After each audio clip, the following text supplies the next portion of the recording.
Welcome back to Grizz Vision, sponsored by Evans Law Group. I'm Jay Gernevich here with your coach, Greg Kampe. And Coach, what did you think of the game today? Well, before we get into that, Jay, I think we need to explain to the people that care, that are watching this, exactly what is, the level of play and what we're doing here. So yesterday's game was against a club level team, and what that means is there are professional franchises here, and they have levels of play. Their club level is their younger kids, and that's who we played yesterday, a younger group of kids. And as I said, the level of competition wasn't what we would see in the Horizon League. Today we played one of the professional teams. They were the team that won the Division II championship last year here in Greece. And they were men. They were 25 to 35 years old.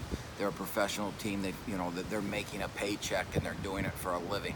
So we knew that it would be a physical game and it would be more of the level of competition we're going to play. So we'll play one more game like that, and then we finish with a club team. So we'll have 2 games against the high-level professionals and 2 against the clubs. The team that we play next week, Travis Bader played for last year. So that would give our fans an idea of Travis was the best player on that team. They went to the playoffs and they had a good year, but the 2 Americans on that team will be different this year, so we don't know what level they'll be until we play them. But most likely they're going to be probably better than the team we played today. The Greece people here have told me since we got here that our game 3 will be against the best competition we'll play. So having said that and clearing the air, we'll go to today's game. I wanted to play, since it was against an older level group, I wanted to play it more like a real game. And yesterday we just ran kids in and out. So today I played it more like a real game. And now we ended up losing the game. And I'll explain all that to everybody. But so over here, if you look behind me, you can see it's pretty nice and everything, right? But the fact of the matter is it's 95 degrees here. And these gyms don't have, these arenas that we're playing in don't have air conditioning. So it's very, very hot inside. Now, so we went in today having played just 12 hours ago, and we went about it trying to win, and we played extremely well today. I'm very pleased with our effort. I'm very pleased with how we played as a team. For only 10 practices and not much of an offensive package, we got the ball to X, we got the ball to Brad, and we got the ball to Oladapo, who had 17 today, playing on an injured ankle. And we really played well. So we had I played Rashad Williams a little today too, just to find out what we have in him, and Rashad probably played 10 or 12 minutes today. So we go into the fourth quarter with a 15-point lead, and our freshmen had struggled. Jackie Harris and Madison Monroe actually were the only 2 freshmen that could probably play against that physicality. The other freshmen just weren't ready physically for it.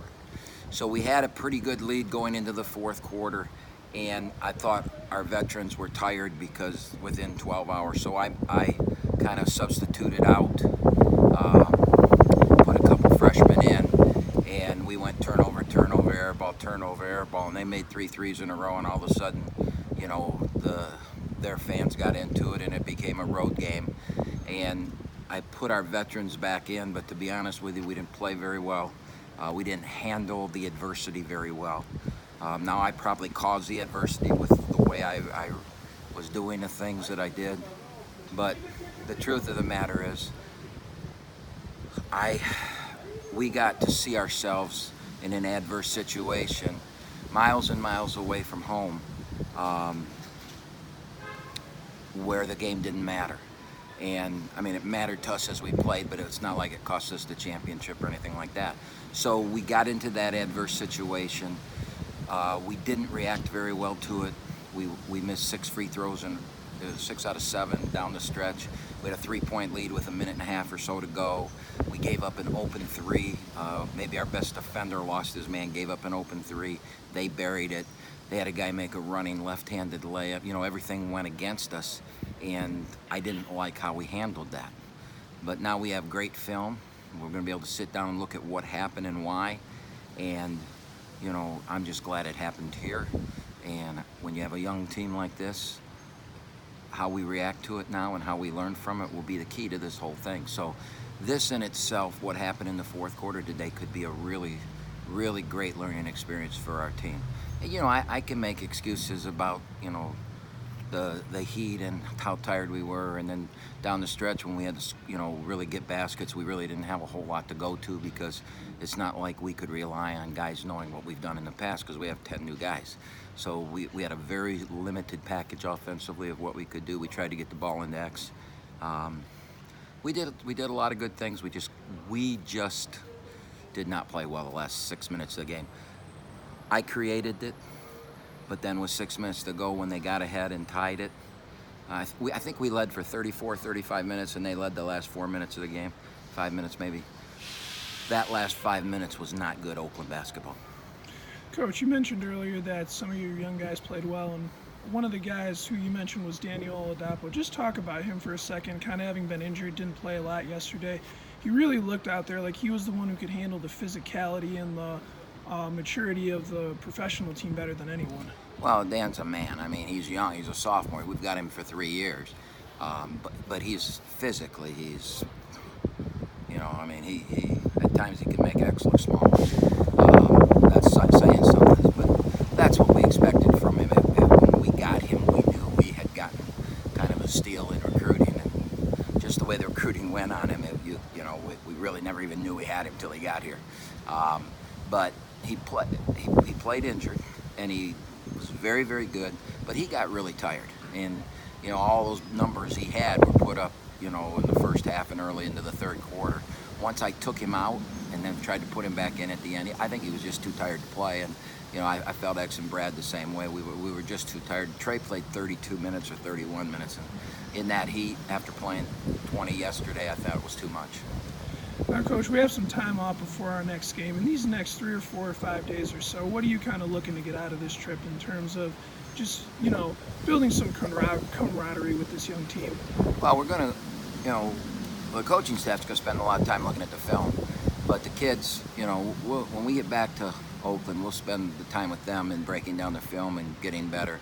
Well, this is now an educational piece of it. And so far, the best thing we've done or the coolest thing in my mind that we've done, is that we visited the spot where the Apostle Paul gave his speech to the Corinthians, and the history there. And then today we were at a theater, 12,000-seat theater made of limestone that is 2,600 years old. And I mean, it was just amazing, the history. And of course, Greece is, the Greek mythology, and they're learning all about Greek mythology, and we're going to see more on that. And we're going to spend a lot of time before our next game sightseeing and that, and we're going to spend a day or two in the island making notes and have some fun. Great. Well, look forward to hearing from you soon, Coach. All right.